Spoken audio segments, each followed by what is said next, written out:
안녕하세요. 록봉기 김교수입니다. 이번 시간에는요, 도시락의 원료라고 할 수 있는 벤또에 대해서 탐구해보는 시간을 가져볼까 합니다. 그까지 벤또 가지고 영상을 만드냐 하시는 분들도 계시겠지만, 영상을 끝까지 보시면 이 벤또 안에는 일본의 문화, 일본인의 정신을 들여다볼 수 있는 매개체로서 작용하고 있다는 점 때문에 재밌게 느끼시게 될 겁니다. 꼭 끝까지 시청해 주시면 감사하겠습니다. 여러분은 벤또의 종류가 얼마 정도 된다고 생각하세요? 놀라지 마세요. 일본 전국에 철도역에서 판매되고 있는 에끼벤의 종류가 약 4,000 종류가 있다고 합니다. 야끼사카나, 가마복고, 다마고야끼, 이 세 가지를 에끼벤의 산슈노진키라고 하는데요. 이 산슈노진키를 기본으로 만든 전통적인 에끼벤의 종류가 약 1,600종이고요. 나머지 2,400종 정도가 지역별로 재료별로 개성을 담은 벤또라고 합니다. 관광 안내서나 전문 잡지 등에 일본 전국의 에끼벤 지도가 있는데요.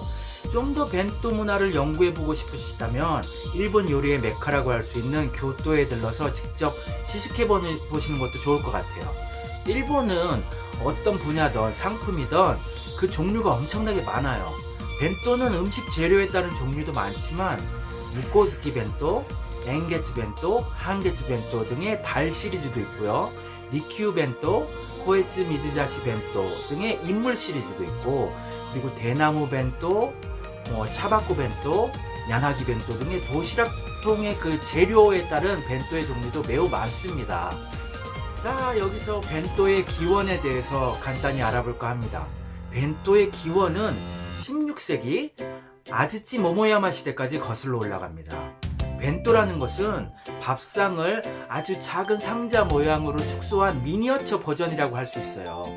일본의 사무라이가 혼도, 그리고 그것을 축소한 와키자시 두 가지 칼을 차고 다닌 것처럼 일본인은 밥상과 그것을 축소한 벤또, 이 두 가지로 생활해 왔다고 할 수 있습니다. 벤또의 기원이나 그 어원에는 여러 가지 설이 있는데요. 그 중에서 가장 유력한 것은 오다 노부나가, 여러분들 예전에 게임 중에 신장의 야망이라는 게임 해보신 분들 있으실 거예요. 그래서 말하는 신장이라는 것이 오다 노부나가의 이름을 한국식으로 읽은 거죠. 그건 그렇다 치고요.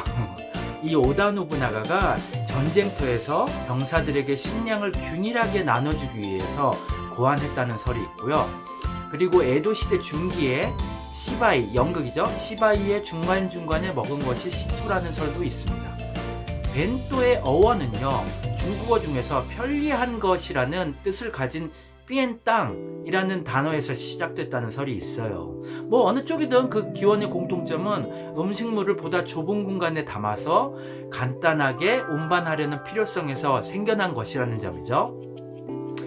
여기서 우리가 주의 깊게 관찰해야 할 것은 거기에 담긴 음식 맛보다도 밥상을 작은 상자로 축소해서 가동적인, 움직이는 거죠.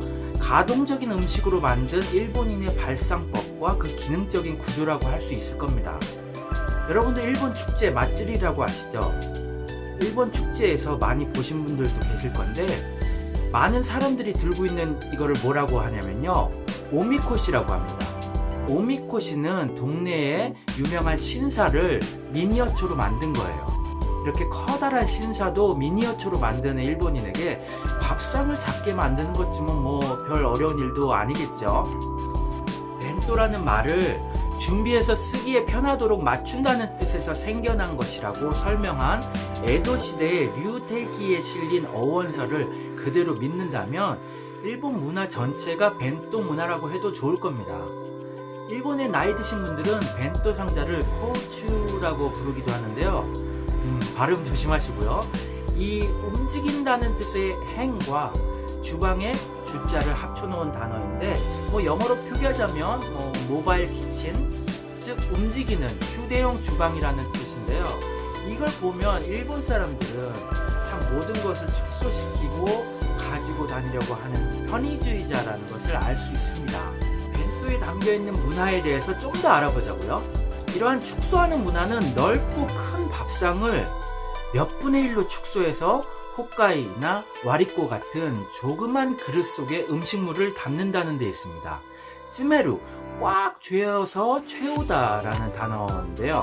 이 단어에는 또 하나의 중요한 지향성이 있다는 것을 알 수 있습니다. 언뜻 보기에는 아무렇지도 않은 말 같은데요. 일본인들이 잘 쓰는 이 쯔메루라는 평범한 말이야말로 여러 가지 일본 문화를 길러낸 일본 정신의 기초라고 할 수 있습니다.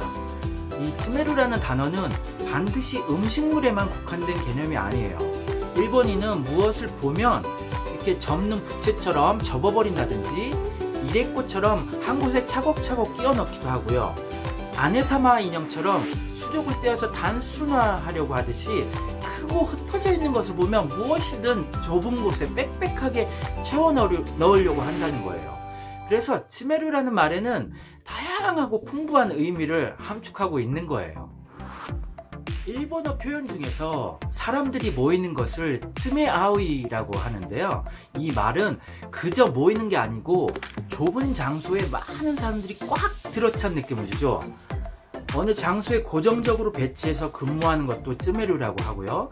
그 장소를 쯔메쇼라고도 합니다. 또 연극이나 소설에서 긴장감을 나타내는 클라이맥스를 오즈메라고도 하거든요.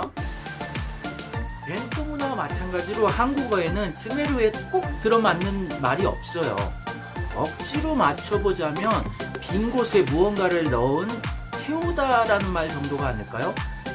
그런데 원래 채우다는 일본어로 미타스 정도가 합당한 뜻이고요. 쯔메루라는 뜻은 일정한 틀 속에 죄고 다져서 빽빽하게 끼워 넣은 것이니까 채우다와는 근본적으로 그 강도가 다르다는 것을 알 수 있어요. 일본에서 천자, 상용 한자에 들어있는 힐이라는 글자가 한국에서는 그렇게 안 쓰이죠. 힐책하다, 힐난하다 와 같은 말 이외에는 거의 안 쓰이는 생소한 한자예요. 그러므로 칸지메를 한국어로는 통조림이라고 해서 츠메루라는 단어 대신에 조리다라는 말로 바꿔놓은 것을 보면 알 수 있죠. 츠메루라는 것은 큰 것, 퍼져 있는 것, 산재해 있는 것들을 일정한 공간에 치밀하게 밀집시켜 놓는 거예요. 그래서 공간을 줄이는 거죠. 일본인들의 이러한 형태의 축소하는 경향을 보면 트랜지스터, 플래시 메모리, 워크맨, 커터, 캠코더 등의 수많은 축소용 발명품을 개발한 일본인적인 발상을 읽을 수 있는 거예요. 이 츠메루라는 단어는 물체만이 아니라 정신적인 면에서도 그것과 동일하게 작용하고 있어요. 일본인들이 사람을 칭찬할 때 시까리 시대로네 라는 표현을 자주 쓰는데요. 그거는 정신이 하리츠메테루, 즉 정신이 팽팽하게 채워져 있다는 뜻이거든요. 음식을 채우면 벤또가 되고 마음을 채우면 착실한 사람이 되는 거죠. 그래서 일본인들은 그저 미루, 보다, 오모우, 생각하다, 이끼요 스루, 숨을 쉬다가 아니고 무엇인가를 좀 더 진지하게 열심히 하려는 경우에는 반드시 거기에 쯔메루를 붙이지 않으면 안 되는 거예요. 그래서 보다, 미루에서 미츠메루가 되고요. 생각하다는 오모에서 오모이 쯔메루 라는 단어가 되고요. 그리고 숨을 죽이다는 뜻으로 이끼요 쯔메루가 되는 것이죠. 그러고 보면 정말 일본인의 기술과 정신은 쯔메루 하는 데 있는 것 같아요. 일본 말에서 시시한 것, 보잘것 없는 것을 의미하는 츠마라나이라는 말이 있죠. 이 츠마라나이라는 말은 쯔메루 할 수 없다, 즉 채워지지 않는다라는 뜻에서 비롯된 말이에요. 그러니까 채워지지 않은 것은 보잘것 없다는 의미인 거죠. 한 예로 일본의 잡지를 보면은 정말 페이지를 꽉꽉 채워가지고 사진과 글자로 도배를 해놨어요. 정신이 없을 정도로요. 그리고 신쇼라고 조그만 책 있죠. 손바닥 크기만한 조그만 책인데 그 신쇼로 소설도 많이 나오고 여러가지 책도 많이 나오는데요. 이 신쇼라고 하는 지하철에서 한 손으로도 쉽게 들고 읽을 수 있는 책도 글자가 엄청 작아요. 글자도 작고 그 작은 글자가 빽빽하게 채워져 있어요. 이게 한국 책이라면은 굉장히 두꺼운 책이 됐을 겁니다. 한국 책을 보면은 여백도 많고요, 글자 크기도 크고요, 행간도 굉장히 넓고, 뭐 일본 신쇼를 한국 책으로 만들면 굉장히 두꺼운 책이 될 정도로 한국은 뭐 이렇게 꽉 채워넣지 않는 그런 국민성이 좀 차이가 느껴지는 것 같아요. 이 츠마라나이의 원래 의미를 따지지 않는다고 하더라도 실제로 동네 집단의 틀에 찌메루 할 수 없는 사람은 무라하치부라고 해서 집단 따돌림을 받았고요. 회사 조직의 울타리 속에서 찌메루 할 수 없는 사원은 마도기와독이 되어버리는 거예요. 형식상으로는 개인을 존중하는 민주주의의 나라지만 조금만 더 그 내용을 따져 들어가면은 지금도 일본인의 사원 교육은 옛날 군국시대처럼 정신이나 지식을 찌메꼬미식, 그러니까 주입식 교육이죠. 찌메꼬미식으로 주입시키고 있는 경우가 많아요. 그 선의 깨달음 역시 정신을 자꾸 찌메로 해 가다가 더 이상 찌메로 할 수 없어서 도관에 든 쥐처럼 극한 상태가 되었을 때 비로소 득도하게 되는 것이라고 설명하고 있죠.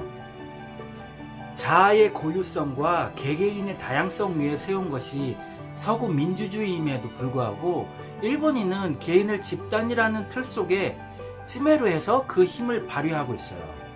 이러한 조직과 집단의 틀 속에서 찌메로하는 문화는 다음 방송에서 자세히 다뤄드리도록 하겠습니다. 그들이 온 국민을 한 묶음으로 해서 1억 총활약사회라는 표현을 잘 쓰는 것도 찌메르 문화의 한 단면이라고 할 수 있습니다. 1억 인구를 마치 한 사람인 것처럼 축소해서 벤또와 같은 하나의 틀 안에 찌메루하는 전체주의적 사고방식은 이상하게도 동양에서는 유일하게 자유민주주의 모범이라고 일컬어지는 일본인들 쪽에 많다고 할 수 있습니다. 자, 오늘은 벤또와 찌메루에 대해서 알려드렸습니다. 다음 방송에는 현재도 계속되고 있는 전체주의 일본의 실상에 대해서 좀 알려드리도록 하겠습니다. 감사합니다. 록봉이 김교수였습니다.